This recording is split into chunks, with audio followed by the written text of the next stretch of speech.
Alright, so this is going to be the before. So this is a bone stock VKS. Big old quad rail on it, long barrel, long mag, ugly sights. Yeah. There's what that side looks like.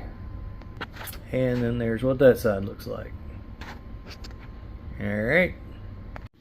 And we're going to end up with something like this. Make sure to stick around after I say bye for something I forgot. Well, hey guys, this is DK Spencer, and we're going to make this thing cool. PepperBall VKS. Alright, so first things first, we're going to get rid of the big honking 15 round mag. We're going to get rid of the buttstock, so you do that by pulling down on that part and sliding it off. We're going to go ahead and take the tank out, get that out of the way.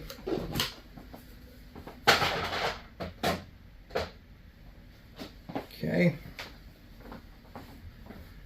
Then we're going to push in, turn, and get the barrel and the spring out.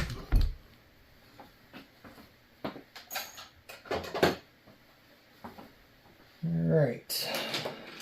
Then we're going to try to keep this stuff straight so my OCD don't bug me. We're going to get rid of these really ugly factory sights. I think those really ruin the look of it. So one of the things, when I build one of these, one of the things that adds to the price is I always put on nice sights. Whether I do Magpul or UTG, something nice. I mean, you can see we're dealing with big clunky stuff here. Alright, so anyway, we'll get back to that. We'll see how this build goes and get back to that. So, friends don't let friends use quad rails, right? So we're going to get rid of this big quad rail too.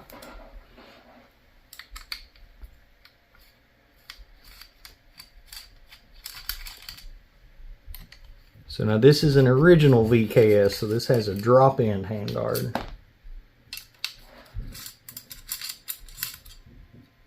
So now I'm going to completely do, we're not going to use a drop-in handguard, but if you wanted to use a drop-in handguard, you could just replace it. Well, I'll show you when we get to that point. So this is your delta ring assembly, and you want to pull back on that and release your handguard. Now, if you wanted to put in a drop-in handguard, like Magpul handguards and stuff, then that would just fit right in here. One thing to really remember with that, I've said this before, but it's been a long time since I've done a lot of VKS videos, but if you're dealing with one of these old style ones like this, and you hold your handguard while you're tightening your tank or anything else, this here, on an AR-15, your barrel nut and everything is a lot more robust, and you're holding your barrel under a lot more torque. This has a tiny little old piece of metal, which I'll show you guys. Tiny little piece of metal that once you bend that, well, frankly, you're in trouble. So you don't want to do that. It's not going to matter for us because we're not going to use this at all anymore. So this is an armorer's tool. These are a necessity for this part. So you're going to put that in there and release that.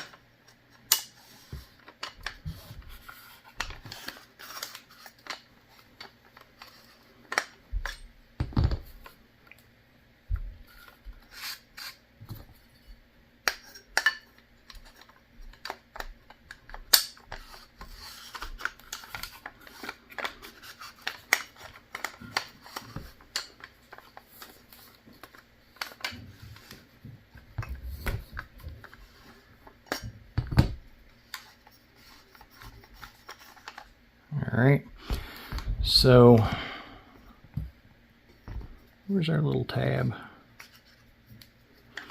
So see this little tab right here? That's what I was talking about. That little tab is what keeps your timing right on that. If you bend that tab, this will be turned. So if you got a front sight on this part, it'll be crooked. You know, everything will be crooked. So just bear that in mind if you're still leaving this on and just doing a drop-in handguard. Do not hold on to that handguard and turn anything on the back end. Make sure you're holding your receiver back here.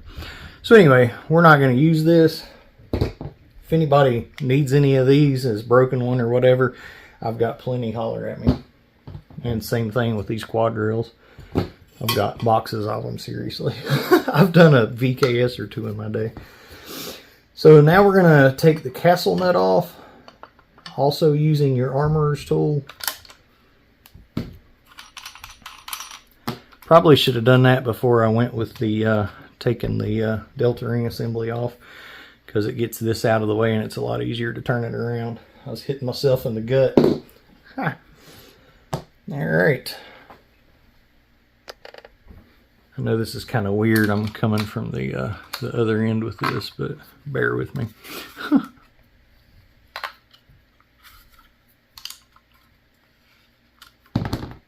Whoop. Just about messed up there. Some reason that ASA was engaged. Make sure your ASA is not engaged when you start backing that out. If anything's ever tight when you're screwing this ASA in or out, it's probably this guy. You might need to release that. But that just pops right out once you get it back far enough. But definitely don't force anything on that. Okay. There's your ASA. Get that out of the way. All right.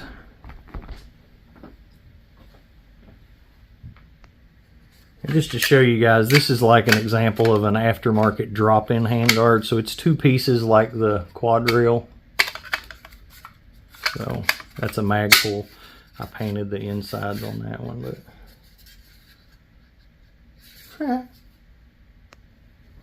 all right.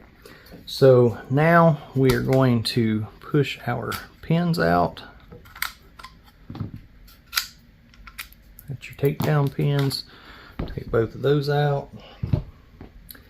And then we're down to the nitty gritty.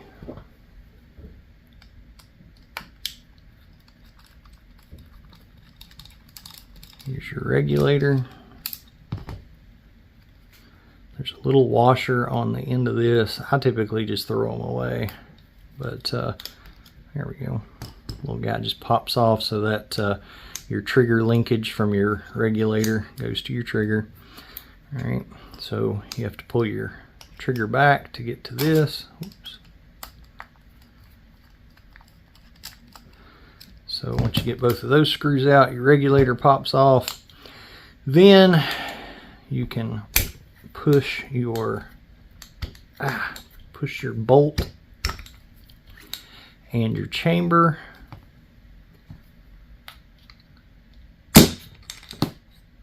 Get it to pop out. Now, so this still has a factory pin, factory O-ring, all that stuff. All right, so we're gonna put this one aside. All right, so then we're gonna take our chamber. We're gonna use a 7/8 wrench. And what is this? 3/16 Allen key. And we're going to take this back off of it.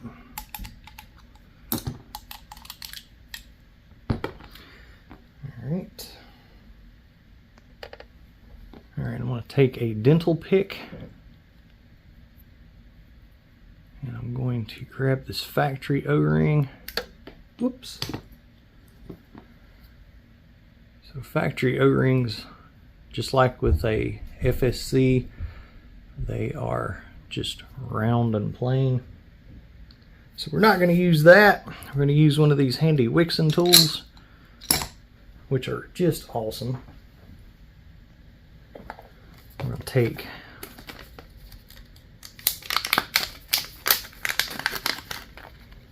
a Grimberg Mil-Sig O-ring. Hopefully you guys can see that. Quite a difference, quite a difference. I'll take some Dow 33 medium grease. We'll just kind of massage that in there, right? Get that guy a little warm and juicy. And then using this tool that keeps anything from going down too far, you just kind of squeeze it, get it started in that little groove there, and push it on in. All right, it should just kind of fall into place. All right, now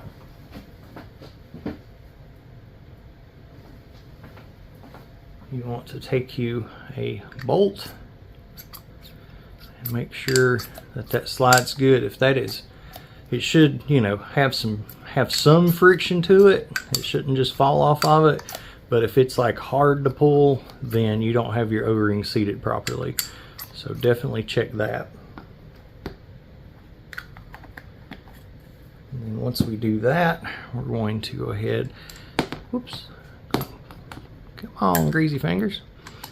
I'll go ahead and put that guy back on.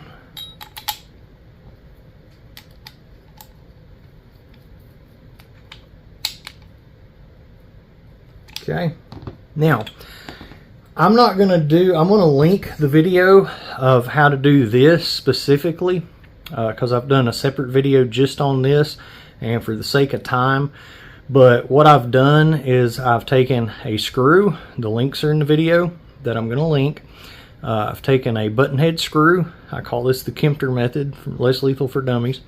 I used to do these a different way. This definitely is the strongest way to do it.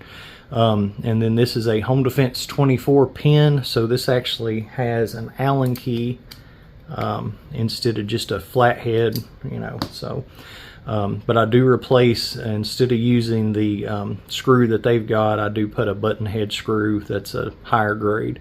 Very important on VKSs. Very, very, very important on VKSs. That's the reason VKSs are so awesome is because there's very little that can break in them. They're pretty much all metal. If you have a problem, this will be it.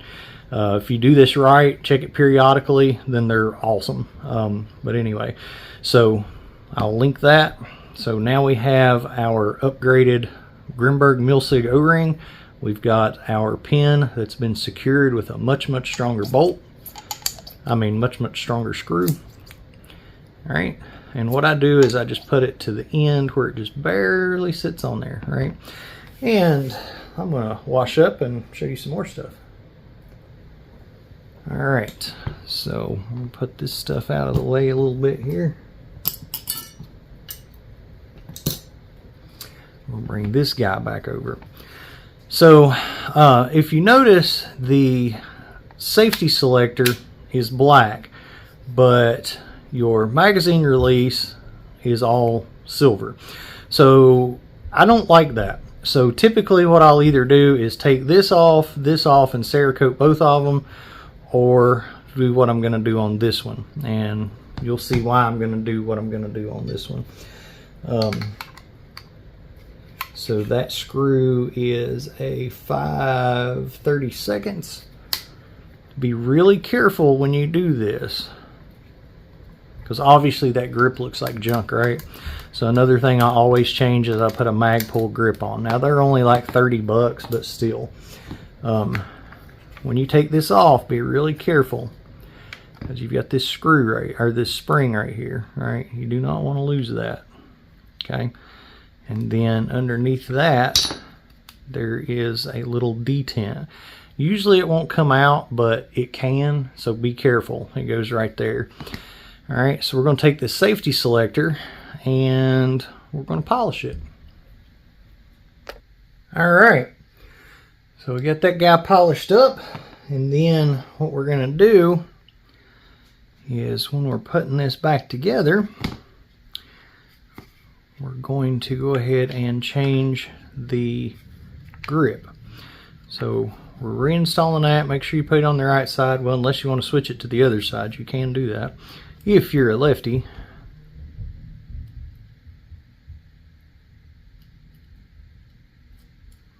All right.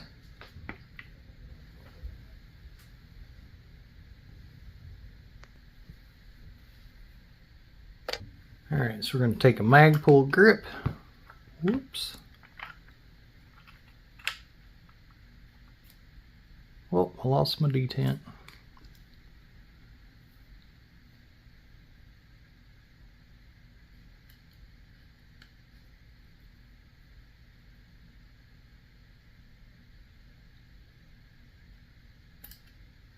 Okay. Line up the spring into the hole. Hold it in there. Make sure you got good clicks. If you do, then you can go ahead. Now, where did I put it?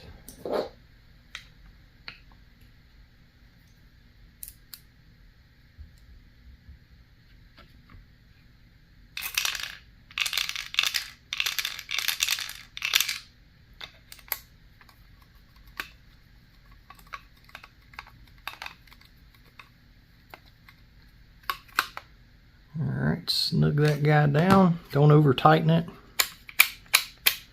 Check it again. Put your cap back on. I always like to put a Ranger band on. It's kind of my thing. Alright. Now, doesn't that look better? I did that side too, so you catch it on there. Alright. Now, you know what else we're going to do? We're going to take us a castle nut. I want to see if I got one that's a little roughed up though.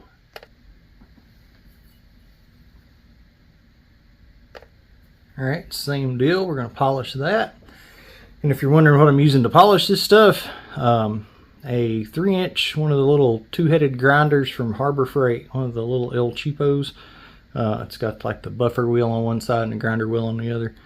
Anyway, those things are worth their weight in gold. But anyway, there we go. Alright. Okay, so I'm going to take some silicone lube. Spray just a little bit in there. Alright, then I'm going to, like I say, I've got this thing just sitting on the tip there. I'm going to just drop it straight in. Okay. I'm going to take the ASA. I'm going to put it right on top of it like that. Alright. And just push it straight down, alright, until the threads catch. And I'm going to turn it just until they start. Alright. Once they've started, I'm going to put the ASA switch in there. And as you can see, right now it's not going all the way down. If you turn it just another turn, there it goes. See? Fits right into place. So then you need that to be set down in that groove. Alright. So at that point, then you just start turning this. Now, if like what that just did there, it caught and I had to release that to let it go on up. Okay.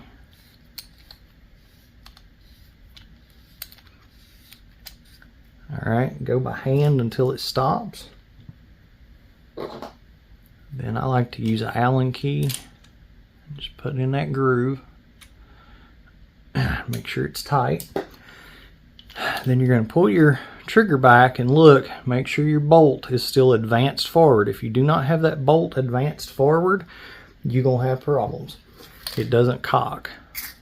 Hit it with a little bit of lube there.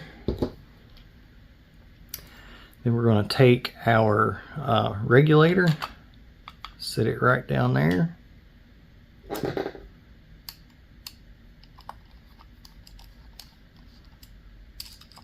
Don't tighten one screw and then the other, tighten them both together. As with anything.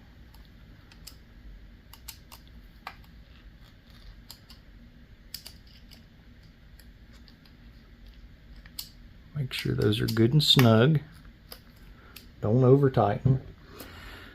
Reattach your trigger assembly. If you want to put that little guy back on, I never do, but if you want to, this would be the time to do it. It just goes on there. But once the housing is on it, it's not, you know, once your lower receiver's on, I don't see how it could possibly come unhooked. And I've built dozens of these and have never had anyone come loose, and I've never put one back till that one. So anyway, all right. So now you can go ahead and put this guy back together. Put your pins back in. I might even polish the ends of those pins. We'll see how it looks. All right. Now, I'm not going to put the buttstock piece back. Well, yeah, I guess I could. We can go ahead and do it. Kind of gets in the way, but whatever. Okay.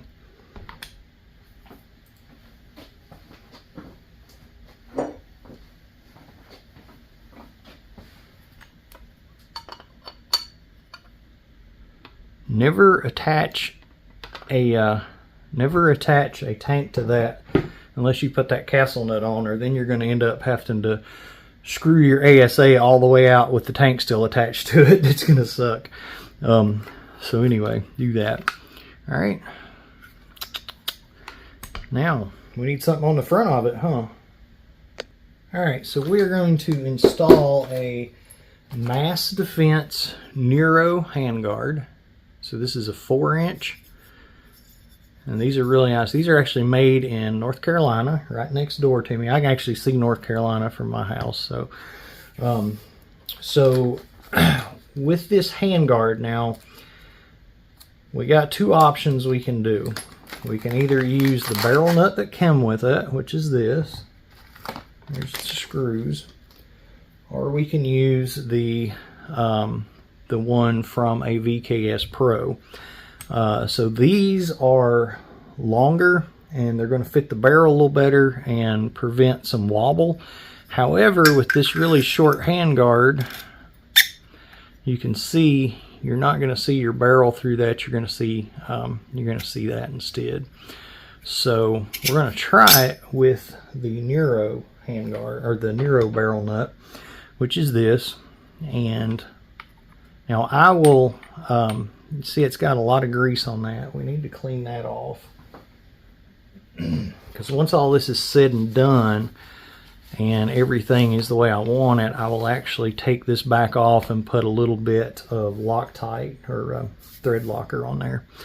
So, but for now, we're going to just, we're test fitting everything. So, and we'll clean that with alcohol and stuff. But anyway. So that just goes on there like that. Now, if this were an AR-15, you would have your barrel in there and you would actually be torquing this to spec. With this, not the same.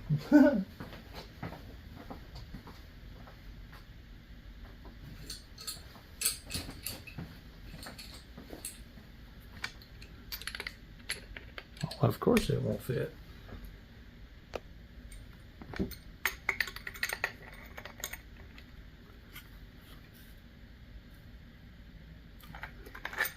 Okay.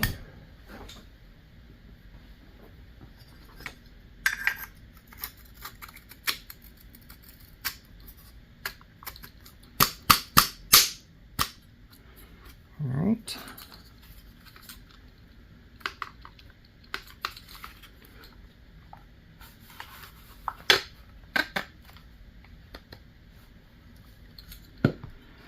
Very important to feel and make sure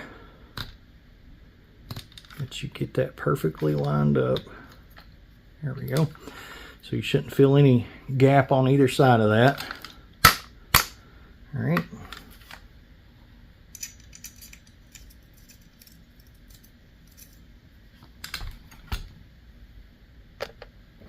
Okay.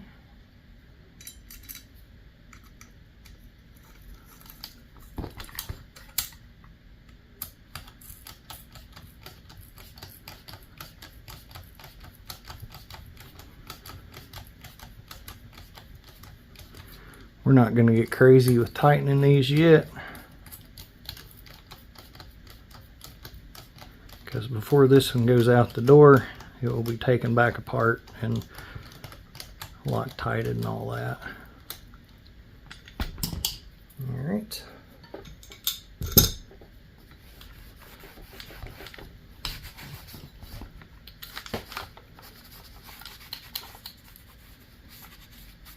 All right, now I've already done the next step, but what the next step would be to take the factory barrel and cut it off at a little less than 8 inches, and then stick it in the lathe, because I've got a baby lathe, so my lathe I have to be under 8 inches to get the get it in there. Hey-o. All right, so the finished product with the barrel is this. So I polished this one, obviously. Now it has the metal detents, which suck. So we're gonna pop those out. They're good for shaped, they're just not good for balls. And then we're gonna modify the mag to make them even work less with balls, because we want a stiffer spring. All right, so we're gonna pop those guys out. And then we're going to insert the wicks and detents.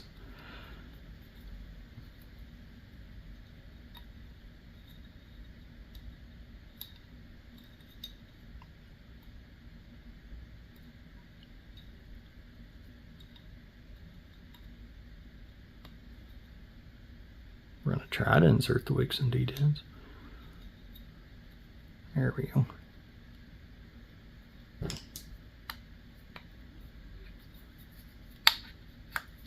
Okay. All right, make sure both of those are the way they're supposed to be to catch the balls. All right. All right, we're going to drop our spring back down in there. We'll put our barrel in. Okay. We'll look down in there and make sure we see our 2 detents lined up. All right. Yeah.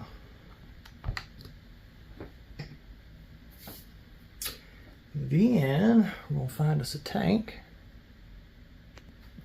All right, so we're just going to test it with this one. I try to leave the factory tank that's going to come with one kind of new. Very important. And that's also very important to do every, every couple of tank changes as well. Worst thing you can do is not to lubricate this stuff.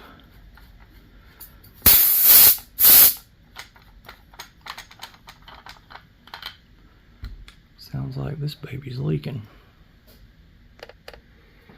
Hey, we'll just go ahead and put a right tank on it.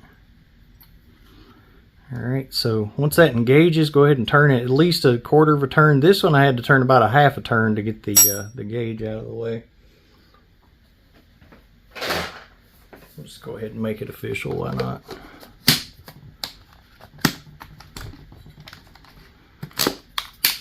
Alright, I'm going to grab a 10-round mag.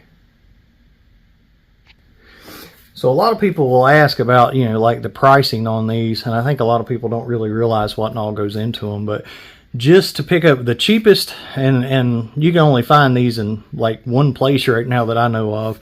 I happen to have a couple stored back, but these go for like $135 a piece at the one place I can find them, and I've actually seen them go more than that. They were going for like $150 a piece, but that's just one part.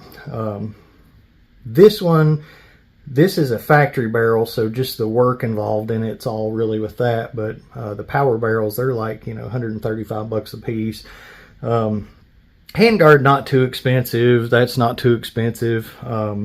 The sights we put on are going to be between 50 and 80, and then the optic, depending on what I go with, usually 120, 130 bucks there. So there's a few things does go into these to actually get them to looking like something nice. But first things first, let's see if she'll even start. Yeah, baby. So that's a good sign. If it does that, it'll work. So anyway, there's that. Now, this one hadn't been turned up or anything yet, obviously. This wasn't about, power or anything. This is just about building it. Maybe with the next one I'll see, power-wise. I don't really like to play with them unmodified, because what happens is, and I've took one right out of the box and was shooting. For one thing, with these, lubrication's important. You don't have to worry about how much you're shooting them, because it's not CO2. Now, you can run CO2 in these, but if you do, you want to cut them way down power-wise. And then you do not want to just, fire cylinder after cylinder, but you would be using 88 gram, hopefully, anyway. So hopefully you'd get your jolly's worth out of one. but anyway, lubricate them by spraying oil. There's a little bitty hole back here when you unscrew your tank. You can see every couple of tank fills, put some silicone lube in there. Taking them apart, checking to make sure that your pin on your bolt is still tight. If it works loose or whatever, you might need to re-Loctite it.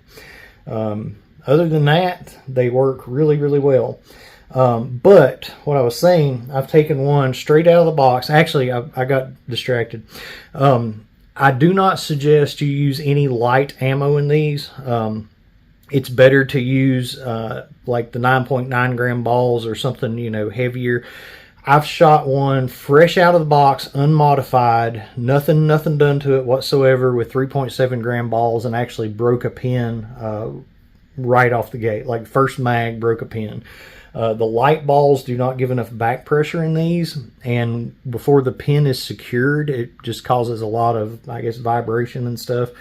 Those get a little bit loose and then they snap off. Of course, I'm referring to the factory setup, not the way this is set up.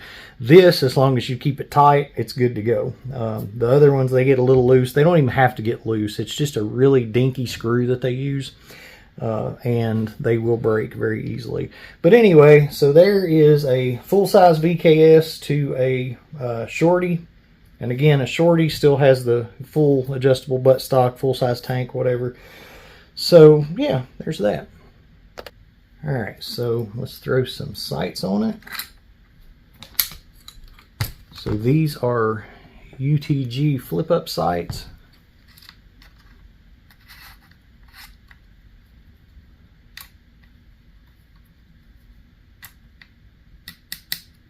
I'm not going to cinch them down horribly, because like I say, we're going to still be taking this back apart. There's one of them. Where's the other one?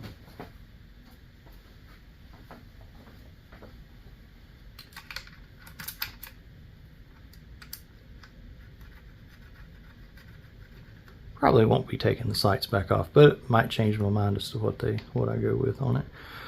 So anyway, there's some nice quality sights. All right.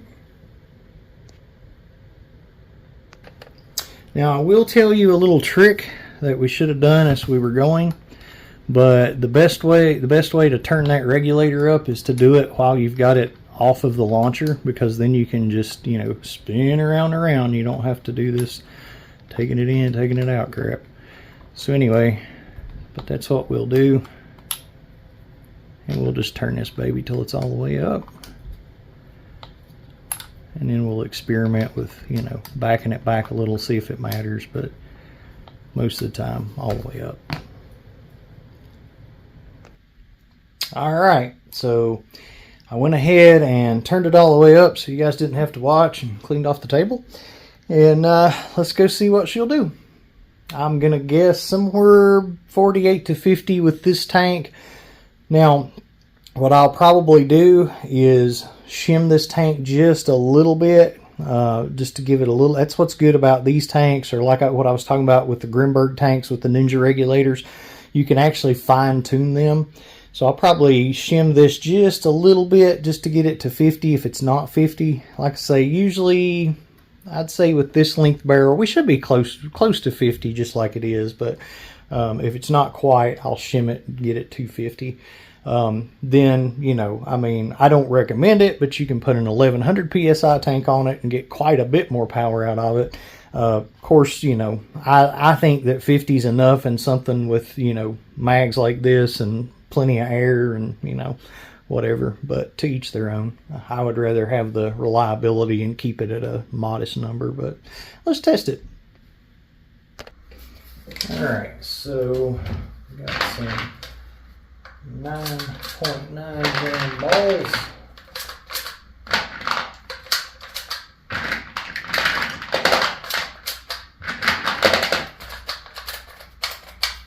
Ooh, I got an idea.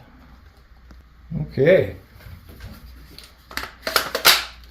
Always with VKS, push your mag in, then pull down to make sure it's seated. Nothing more embarrassing than picking the thing up and the mag falling out, and then balls rolling on the floor too.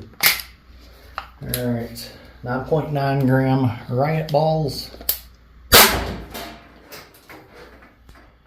328. 49 joules. I might not even mess with the tank at that. It went straight through the pan. That's just a one panner, but still.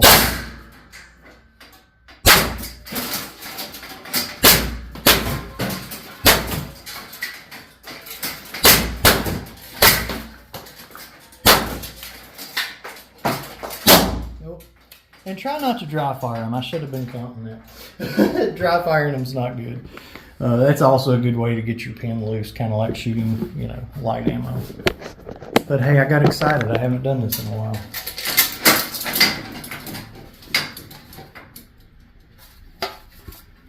Yeah, that's gonna hurt you.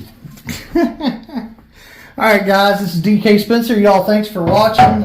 Make sure to check out my channel. I have like literally almost 2,000 videos now on less lethal air guns, flamethrowers, all kinds of fun stuff. Mostly less lethal though, but anyway, catch y'all on the flip side.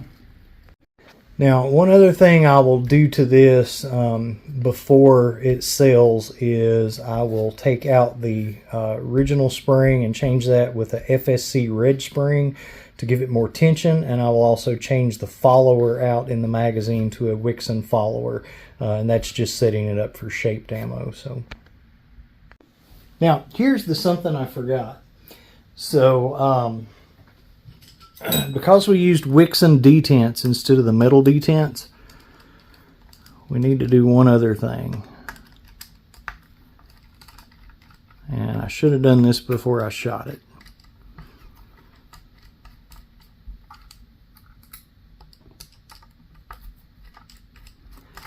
Now, this is important if you're using Wixon detents or you're using a Grimberg barrel with the Grimberg detents. Doesn't matter with the factory. Doesn't matter with the factory metal detents. But because a Grimberg barrel with the little rubber detents that they use, or if you're using the Wixon detents, the pressure will blow those out into this cavity. Now this cavity here is where you can actually attach a hopper, if y'all know what a hopper is. Like a paintball hopper, it goes on top and holds a bunch of balls, so you can actually use a hopper on one of these. But there's space in between there, right, in behind there. So the pressure will pop that little guy out. So you can either, Grimberg makes a door that actually, and if you guys have seen like my Silver Tongue Devil build, I've got one on it. And it's got the Grimberg logo, and it actually has a piece in the back that holds against the barrel. Or you can get these on eBay, and these are just little pieces that fit in there to hold everything in place. Now, the really important part about that is make sure that when you go to take the barrel out, that you take that out first, because that's going to be holding really tight against the barrel, and it's going to be hard to just, you know, push and turn your barrel out if you do have either the Grimberg door or this spacer in the back there. So bear that in mind. I did throw a SIG Romeo 5, one of my favorite optics for less lethal use, because, well, they've been around for a while, they're tough as nails, and they're shake awake, so you can set them up to where that they're off when they're not in motion. When you pick it up, they turn on. So very good setup to have in your house, so that you're not burning your battery down, and then you don't have to fumble with trying to cut it on if, you know, something happens in the middle of the night and you're half asleep and it's dark. And well, you get it, right? All right, guys, bye.